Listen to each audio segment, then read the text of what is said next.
Hi, and welcome to the third episode of Player Pass. This is a series I do where I talk about the current state of NGS and if you should play the update or pass it. This is completely unscripted, and a lot of the times I go off the rails, so let's go and get started. First, let's talk about the Retem update. Retem is the new region, and it's coming in December, and this is the big NGS update. So if you're asking me if you should play or pass the game, this is a solid play.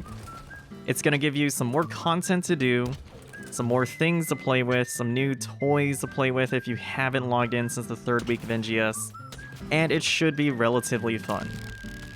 But the biggest question that a lot of you may be having if you've never played the game for a while is there enough content to actually make you stay?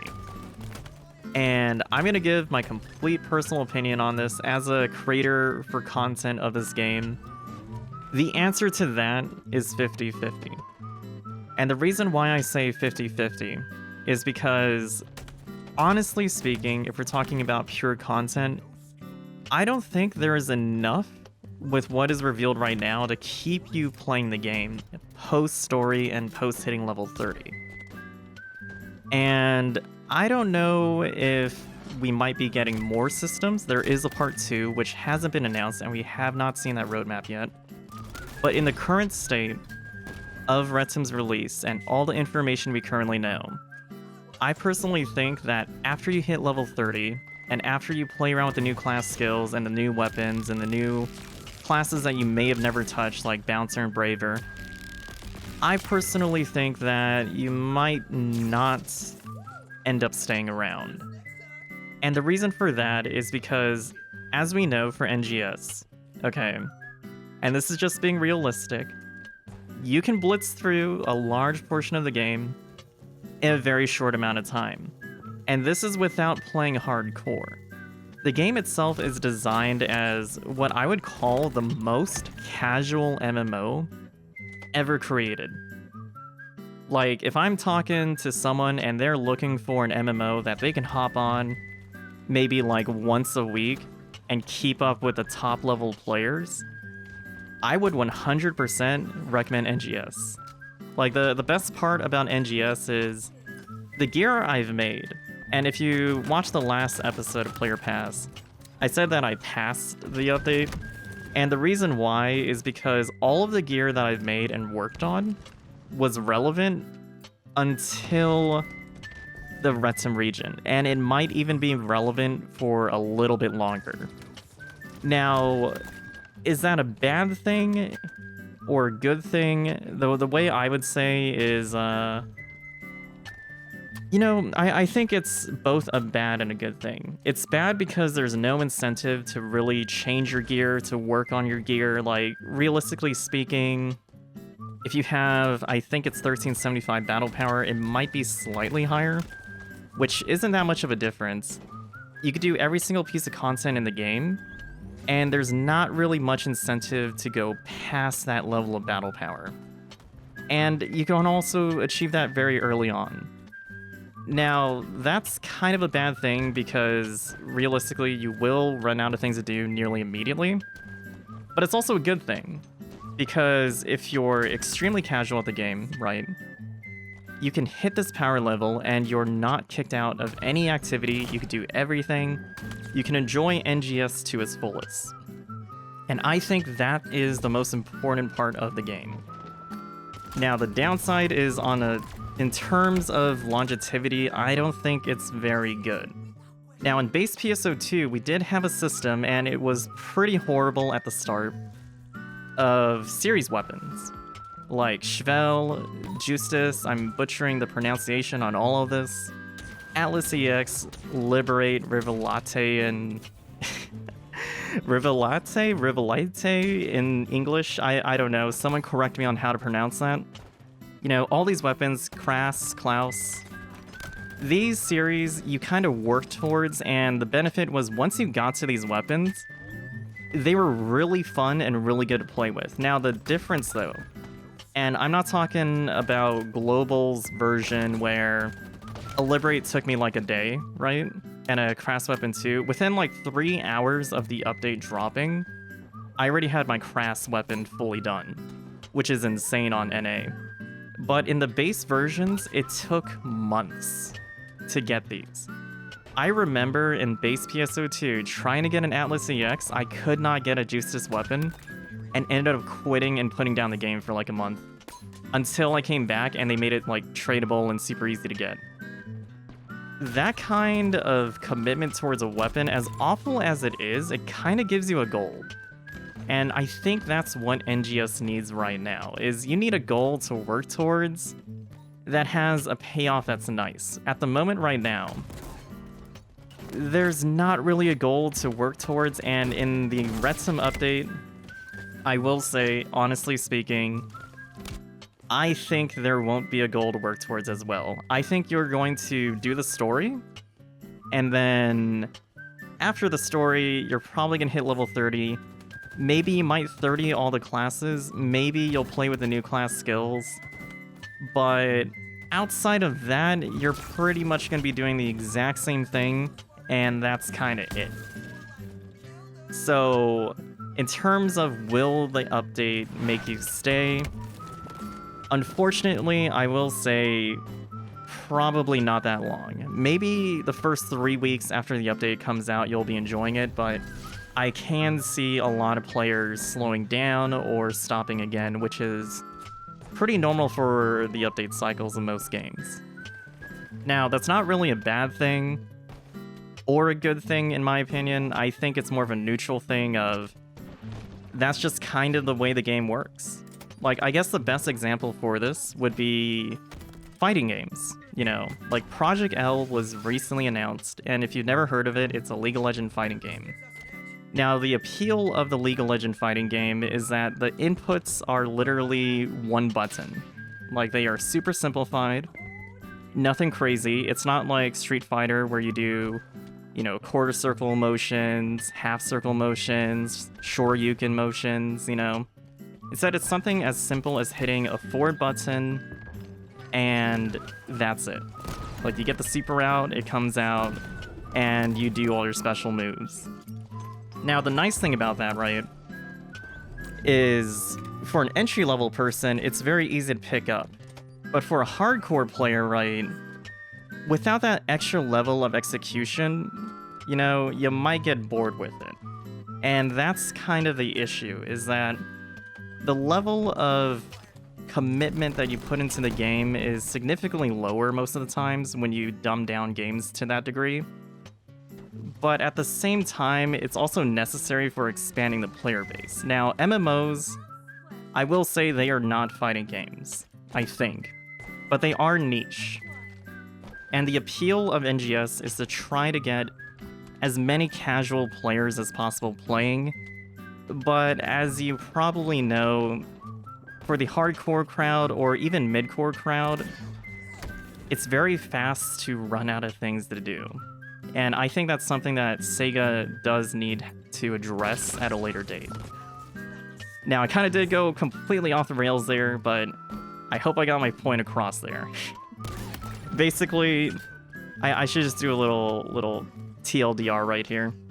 Basically, if you quit within the first 2 to 3 weeks because you had nothing else to do in NGS, it will repeat in the Retem update, at least for part 1. Now, this may change in the next headline if they announce more things in part 2, but honestly speaking, if you uninstall the game and you were dead set like this game has no content, I don't think you would reinstall for Retem, realistically speaking, just to save yourself time. And this is just being honest as a person who makes content for the game. Now, moving on from NGS, let's go talk about some games that I've been playing so I can save you some money if you should play it or if you should even try it out. First, let's talk about Amazon's MMO New World. I hit cap, I hit 60, I did all the grinding. So here's my personal opinion of the game. Save yourself $40. It is not worth it. The latest update dropped, and it was pretty fun. Like, I'm gonna be honest, okay? I wouldn't play the game for over 200 hours if I did not find it fun. And New World was pretty fun. Like, the thing that New World gave me, which is absent in a lot of MMOs to this day, is just other players to do stuff with. Like, NGS is a great example of this, okay? With the latest updates, you can turn off all chat, and at that point, everyone around you doesn't talk. You can't see their messages, you can't, react to their symbol arts, you just kind of see them sitting there. They are effectively NPCs who are just kind of doing things at that point. And not only that, right? But the content you do in NGS is pretty soloable. Like, there's not really a need for teamwork outside of maybe the purple triggers, and that's like kind of it. So the nice thing about New World, honestly speaking, was grouping up with all the people on my server and then just going to war in a huge Discord call with 50 people, calling crazy strats, fighting the enemies, doing wars and stuff, and that was like one of the best MMO experiences I've had in such a long time. But the downside to that, okay, is that outside of the community experience for New World, the game itself it's a fun game, but it's handled horribly, is the best way I could put it. There's scaling issues right now, which may be patched out relatively soon, that makes teaming up with other players kind of impossible in PvE environments. Like, one time I was in a hotspot, and usually it takes maybe like 1 or 2 hits to kill a mob, and I was leveling up the new weapon. And this time it took somewhere like 100 plus, so I think something's incredibly messed up there. Now, the nice thing about it, though, is if you're looking for frequent updates, New World definitely does give you pretty frequent updates. But the downside is you might not want those updates because they can completely kill off certain weapons. Like right now, Fire Staff and Ice Gauntlet are kind of nerfed. But other than that, in my personal opinion for New World, I would not touch it. Like, legitimately, save yourself $40. It is not worth it. Now, moving on from New World, let's talk about Amazon's other game, Lost Ark. Okay. Now, here's my opinion of Lost Ark is this one is actually opposite to New World, and here's the reason why, okay? If you have not kept up with Lost Ark news, and honestly, this is on the Lost Ark website as well, they are very, very upfront with how monetization is being held in NA. And from how I played Lost Ark, because I did participate in the beta, I think Lost Ark is really fun. In fact, it has a lot of potential, and from the ways that they're talking about the monetization handling, I think Lost Ark is going to do very well in the West. Like, it is... Now here's the biggest issue, though. Okay, if you don't like top-down MMOs, or class and gender-locked MMOs, you probably will not like Lost Ark. But in a pure gameplay standpoint, Lost Ark is probably one of the best MMOs I played in a very long time. Now, the biggest question though is, will it continue being good? And honestly, the answer is found in its original servers, since the game has been out for a couple years. Now, I did crap all over New World, but luckily for this one, it's not AGS developing it. They are publishing the game, but it is not them developing. So I think this is a pretty safe bet to play, and also it's free to play. That's also the big thing, okay? Is Lost Ark, just like NGS, you pay nothing. And it also works on lower end PCs. New World, you pay $40, it's very unoptimized. The world is beautiful, I will say that. But it does make you kind of wonder if your PC is going to catch fire. And, you know, for $40, that's kind of insane that you're paying that much. Now, granted, there is no sub, so it is just a one-time fee of $40, but $40 is $40. There's a lot of other things I'd rather spend it on than New World. Even for Lost Ark, right, the Founders Pack alone, assuming you buy the Bronze tier just to have a Founders title, is like $14. But the game itself, when it releases, is free to play, and I have heard rumors, and anyone can verify these if it's actually true, that the March 2022 date, I think I might have gotten that wrong, is actually just a placeholder on the Steam page, and it might be coming out even earlier. And if that's true, then I highly recommend for a lot of you to try out Lost Ark, because it is some serious levels of fun. Now, moving on from those two, there's a recent game which I've been shoving in a lot of time into, and that is Halo Infinite. Now, let me talk about monetization straight up, because I am huge when it comes to monetization, and when I recommend games based on if I would play it right, I always make sure to include what types of monetization the games have. Now, Halo Infinite is a good game. It's Halo. Like, there's nothing really you're missing there. It's just straight up Halo. It's free to play. Now, the monetization, though, is probably where it turns off some people. There is a battle pass, but it's a unique battle pass where you buy it and you keep it forever.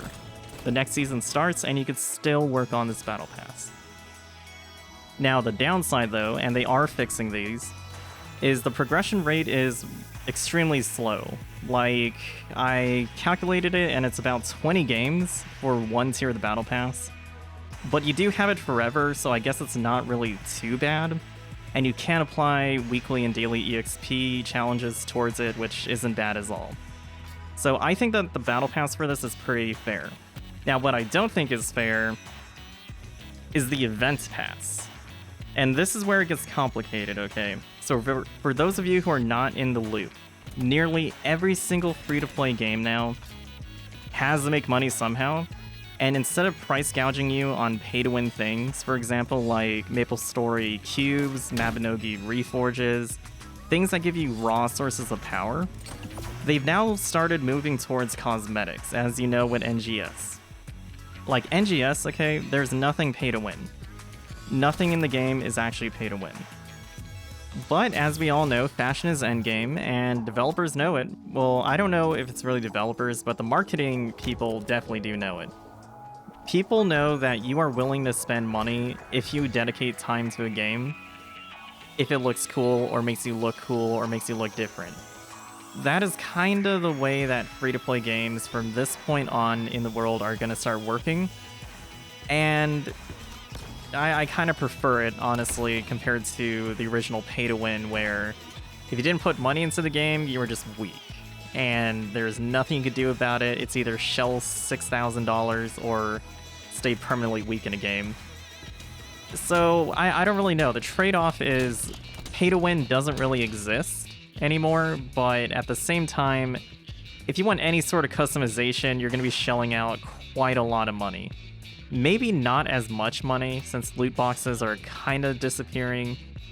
I mean, NGS does have the gacha, which is, you know, it publishes the rates, and you do have a pretty generous pity, but I would prefer if you could just buy the items straight up instead of rolling. I mean, I'm going to be honest with you and real with you. I have not put any money since NGS has come into the game. Like, all my stuff, the most I paid in PSO2 was I bought up to 10 character slots for weeklies in base PSO2, and I have never put in any extra money besides that. Actually, no, that's a lie, I'm sorry. I did buy one shop pass for 30 days, and that was kinda it. After that, nothing has really made me pay money in the game. Now, NGS, my fashion is already perfect, and I don't need to change anything. But for other people who are just starting off and you don't have, you know, troves of sick fashion items, or you don't have a set look that you want to do, you might end up paying money.